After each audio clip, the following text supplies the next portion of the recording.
Hello tout le monde, on se retrouve aujourd'hui pour une réception sûrement sans surprise pour la plupart d'entre vous, une réception 100% Zelda où on va se faire l'unboxing de deux très beaux produits de cette licence que j'apprécie beaucoup et on va un peu parler du nouveau volet qui est donc sorti aujourd'hui.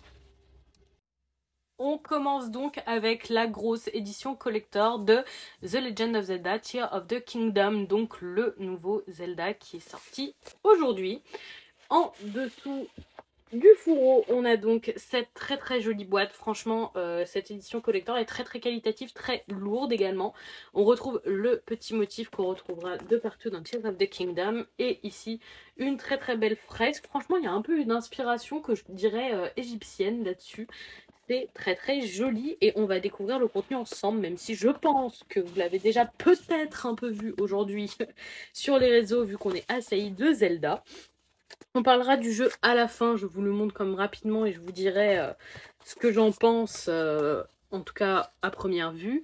On a un très joli steelbook comme ça, doré, avec le même style de fresque que ce qu'on a pu retrouver sur le devant de la boîte. Franchement, en doré, je le trouve très joli. En dessous, comme ça, dans une boîte cartonnée, nous avons un set de 4 pins qui sont très jolis, qui font même plutôt penser à la tablette Sheikah, aux yeux du peuple Sheikah. Ensuite, quand on retire ça, on a bien évidemment le gros guide. Il faut que j'enlève le blister. Hop, on va faire ça ensemble. Hein. Dévisser. Donc, c'est un artbook des visuels d'illustration du jeu, très joli, un très bel effet brillant comme ça sur le mat, j'apprécie beaucoup et donc on va se regarder quelques pages. Voilà, c'est vraiment inspiration visuelle du jeu. Bon voilà, quand on parlait tablette Sheikah, franchement très joli livre, toujours très contente de ce qu'on peut retrouver dans les collectors Zelda. Je trouve que c'est toujours des collectors qualitatifs, ils sont toujours assez chers, mais je regrette jamais mes achats. Concernant le jeu, donc Zelda Tears of the Kingdom, si vous me suivez depuis un moment, vous savez que Zelda, comme beaucoup de fans de Nintendo, c'est dans mes licences favorites. Et pourtant, je n'attendais pas du tout impatiemment ce jeu.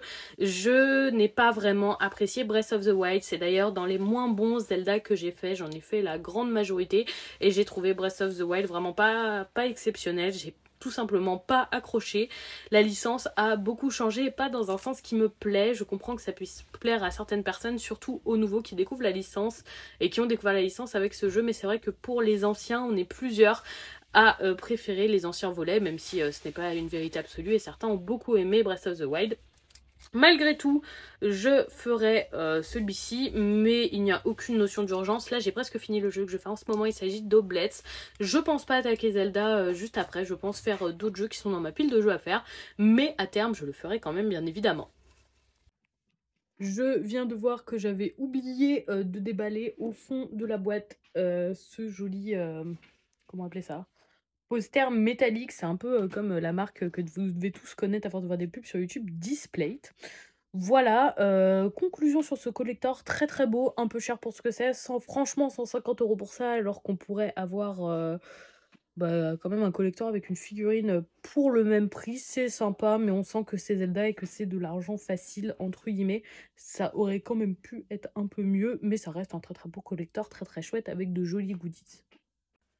Et seconde réception sans aucune surprise non plus, je l'avais depuis un moment mais je me suis dit que j'allais faire la story avec les deux, autant c'était plus facile. Il s'agit de la Switch OLED édition Zelda Tears of the Kingdom, encore une fois.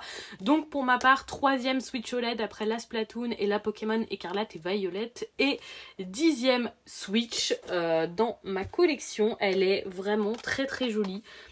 Comme d'habitude et comme presque l'intégralité des consoles Zelda, elle est sur des tons de doré. Les Joy-Con sont très joliment décorés. On retrouve la Triforce bien évidemment au centre. Les Joy-Con sont très beaux. Au dos assez épuré, pour ne pas dire presque rien. Idem pour le dos des Joy-Con, on retrouve ce qu'on retrouve en pins dans le collector. Et à nouveau ces petites spirales. Je ne me suis absolument rien spoilé du jeu, donc je ne sais pas du tout ce que ça représente. Ce sera à découvrir quand je le ferai. Et donc voilà pour la réception 100% Zelda d'aujourd'hui. J'ai aussi commandé la manette pro, le guide collector, donc avec la hardcover, et il faudra que je prenne l'amiibo. C'est vrai que j'ai pas pris le temps de le commander parce que ça me paraissait moins urgent que le reste. Dites-moi si vous avez hâte de jouer à ce Zelda, peut-être même que certains l'ont déjà commencé parce que moi je viens de rentrer du travail, mais peut-être que certains ne travaillaient pas aujourd'hui. Donc dites-moi si vous avez hâte d'y jouer, peut-être pas, selon comment vous avez déjà apprécié Breath of the Wild. Et en attendant, je vous souhaite un très très bon week-end et une bonne soirée tout le monde.